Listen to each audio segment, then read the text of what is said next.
বিষয়টি ভালোবাসার হলেও খুবই ঝুঁকিপূর্ণ একটি কাজ হতে যাচ্ছিল তারেক রহমানের গাড়ির সামনে।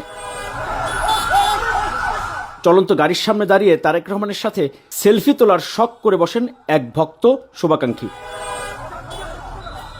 সতর্ক চালক মুহূর্তেই ব্রেক কষেন, তারেক রহমানও কিছুটা ধাক্কা খান। এ সময় তার নিরাপত্তা কর্মীরা দ্রুত সেই ছেলেটিকে ধাক্কা দিয়ে সরিয়ে দিতে চাইলে তারেক রহমান তার নিরাপত্তা কর্মীদের থামিয়ে দেন। সমর্থকের সেই অনুভূতিকে সম্মান জানিয়ে তারেক রহমান নিজেও হাত নেড়ে অভিনন্দন জানান এই ঝুঁকিপূর্ণ পাগল ভক্তকে।